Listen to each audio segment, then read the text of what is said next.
You raised them. You gave them everything. So why don't they call? Why don't they come by? The truth? Oh, it stings. And yet, it's not what you think.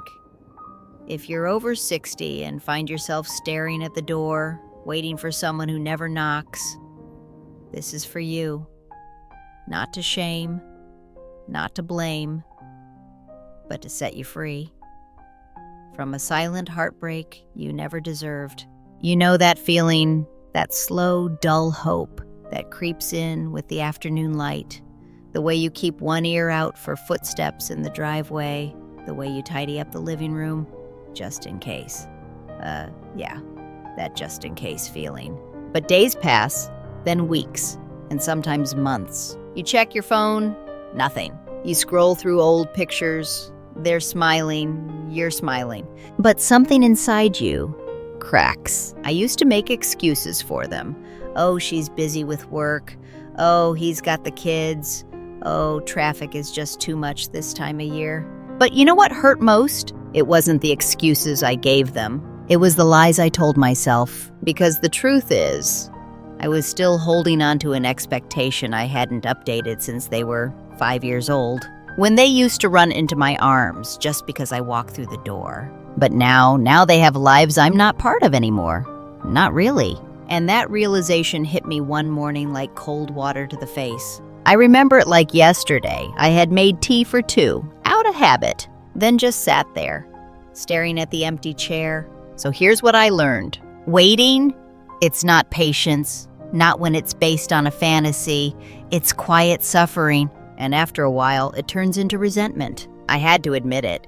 I was setting myself up to hurt, over and over, hoping they'd surprise me, show up unannounced, prove me wrong, but they didn't, and maybe they never will. This is where it gets hard to say and harder to hear. Sometimes they don't visit because they don't care.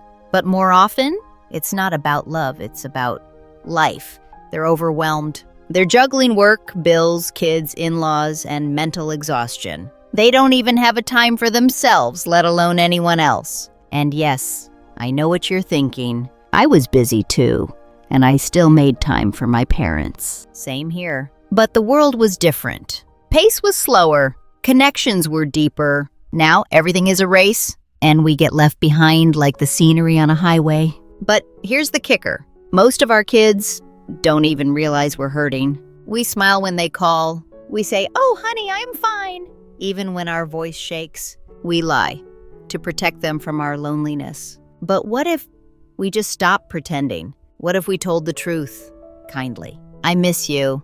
I'd love to hear your voice more often. Not with guilt, not with pressure, just with honesty.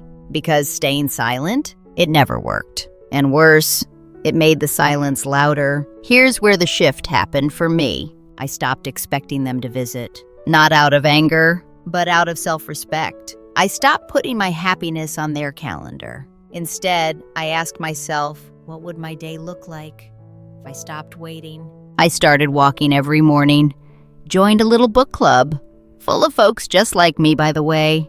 I called old friends, rewatched my favorite shows, lit candles at dinner even if I was alone. I stopped making space for people who didn't show up. And oh, it was hard at first. It felt like giving up, but then it felt like breathing. Because here's the thing. Love doesn't have to look like weekly visits. It doesn't even have to look like calls and cards. Love can look like letting go of expectations and making room for peace. And ironically, once I stopped expecting so much, I got more than I ever had. One text turned into a call. One call turned into a short visit. And now when they do show up, it feels like a gift, not a duty. Okay, so this is the real part. Letting go of expectations doesn't mean pretending you don't care. It means finding new ways to love without losing yourself. If you're angry, feel it. If you're hurt, cry. But don't stay stuck there. Here are a few things that helped me. 1. Write letters you don't send. Pour it all out. The sadness, the disappointment, the longing, then tuck it away. It clears the heart like rain clears the sky. 2. Build your own community. It's not betrayal. It's survival. There are people out there waiting to know you, really know you. Don't let loneliness lie to you. 3, reparent yourself. That's right. Comfort your own heart the way you once comforted your child. Be gentle with yourself. Be kind. 4, celebrate what is. They sent a birthday card? Smile. They texted a photo of the grandkids?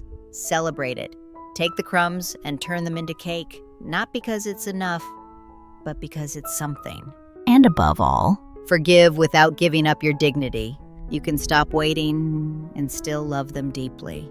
You can let go and still hold space in your heart. Letting go doesn't mean losing them. It means finally finding you again. So if you've been waiting by the phone or setting the table for someone who never comes, please hear this. You're not forgotten, you're not unlovable, and you're not alone. But maybe it's time to stop waiting, to stop expecting love to look the way it once did. Because love evolves, and so can you. If this message touched your heart, you belong here. This is Elder Words, a place where your feelings matter and your voice is heard. Subscribe for more gentle truths and powerful reminders. We're in this together. And hey, maybe today make that tea for one and drink it with peace. You deserve that much.